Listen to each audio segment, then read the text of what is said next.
Assalomu alaykum bog'bon do'stlar.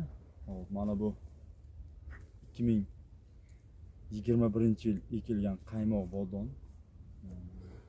Namangan viloyat Kosonsoy tumanidamiz. Hop, shakllari tepaga yuqoriga zichlash o'sib ketgan. Ichida hosil shoxlari to'kib yuborgan. Buni sababini hozir o'zlari aytib beradilar va mana bundaqa bo'lib ichida havo yetishmasligi bor bu yerda. Hop, buni hozir maslahatlashdik. Bardoq suyuqligi miskopurusini sepamiz va mana shu yergacha mana kilelar turibdi-yu. Mana shu kilelarga shu bardoq suyuqni surtash kerak. Surtilmasa bu bora aytdingiz-ku yilda bo'lib boryapti. Shunga deylik bo'lishdi o'lgan bo'lsa kelasi ko'payib boradi. Vaksina olganimiz singari bu zo'r effekt beradi degan emas. 100% yil davomida kasallikni oldini oladi degan emas. Kasallikni zamburug'larning urug'ini ancha foizini pasaytirib beradi. O'shaning uchun bardoq suyuqlik yoki bo'lmasam hozir Udarmax degan dorilar chiqqan. Mana shu dorilardan sepish kerak. Hozir biz buni shaklini ko'rsatib beramiz. Bismillahirrohmanirrohim.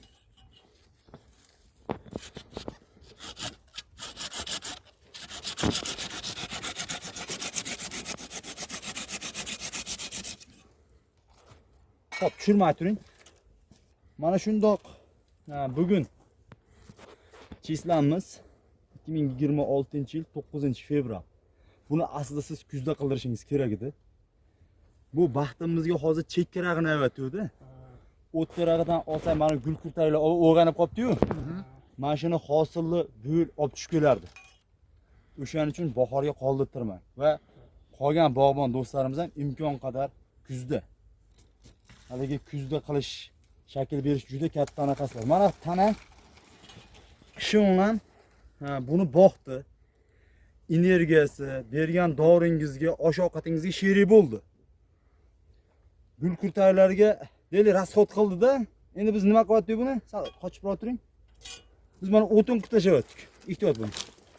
O'tindan boshqa narsaga yaramaydi. Agar shundagi xarajat deylik buni o'ziga, tanani o'ziga yo'naltirganimizda edi, mana bu qo'yayotgan kurtaklarimizdagi mahsulot sifatliroq bo'ladi. Kasalliklarga ancha chidamli bo'ladi. Sizning ham berayotgan ozuqamiz. Hozir dorisini ham o'tib ketaylik. 5 yasharlik bo'lgan bo'lsa, fosforli o'g'it 1 kilogramm. Har bir tupiga daraxt tanasidan, asosiy stoldan 1,5 metr uzoqlikda 30 cm yer ostiga sepib qo'yish mumkin emas. Sepib qo'ysangiz to bu reaksiyaga kirishguncha havoga sprenab ketishi mumkin. Sprenab bo'lmasligi uchun ko'mamiz. Bir lapotka chuqurlab 4 tomoniga ko'rib ko'mib qo'ysak bo'laveradi. Xohlang 4 tomoniga. Hech bo'lmaganda 1 tomoniga ishlashimiz kerak. Har bir kishi ichki imkoniyatdan kelib chiqibdi. Hop, imkoni bor odam chirimdigun 10 kilo. Azotli o'g'it deymiz, silitra mochevinadan 1,5 kilo. Hop, kaliyli o'g'itlardan eng kamida 200 gram, bu yog'i 300 gramgacha. Buni siz mana ishimizni sentyabr oyida olib tashladik-ku. Birinchi buni hosilni o'zi oldik. Avgust sentyabrda tugadi. Keyingi ko'pchilik yurtdoshlarimiz bog'dan, daraxtdan hosil olgan olma bodon bo'lsin, isdan chiqazadi-da. Daraxt o'z holatida qolib ketadi. O'shancha hosili uzildi. Albatta buni dezinfeksiya qilish kerak. Kasalligiga o'g'itni berish kerak. Kaliyli, azotli, fosforli o'g'itlarni berib va shakliga e'tibor berib qo'yilsa, shunda kelgusi yilga hosilimiz sifatli bo'ladi. Xo'p, endi ichki shoxlarni olamiz.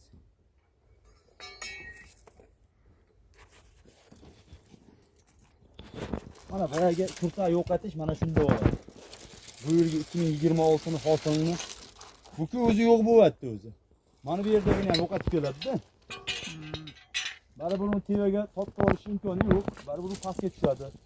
Mana bunday qilib ichkariga otga tortganimizda juda katta yo'qotish bo'ladi bu yilgi hosildan.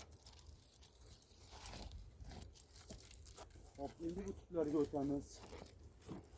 Yani azotli o'g'it deganingizni bahordan yoz bo'yi berib tursa bo'laveradimi uni? O'g'it masalamiz bo'yicha to'g'ri savol. Yil davomida 3 marta. Birinchisi 2025-yil sentyabr oyida berildi. Sentyabr, oktyabr oyida berib bo'ldik. Ikkinchisi fevraldan mart oralig'ida. Ha? Uchinchisi mayni 1-2 10 kunligi.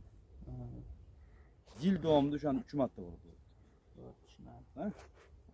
Haligi ko'pincha bo'ladi, endi tabiiy ofat bo'lib ba'zi bir yillarda sovuq kelib gullaganda urib ketadi-ku. Bog' bolalar daraxtdan voz kechadi, oziqlantirmadi. Lekin u mahalda ham hamisha tangan ikki tomoni bo'ladi deymiz. Ikkinchi tomoni daraxt shakllanib chiqib ketgan shakl berib olish kerak va yaxshilab buni oziqlantirib olsa, oldingi yil yo'qotilganini ham kelasi yilga qaytarib beradi. Shuni esdan chiqarmaslik kerak.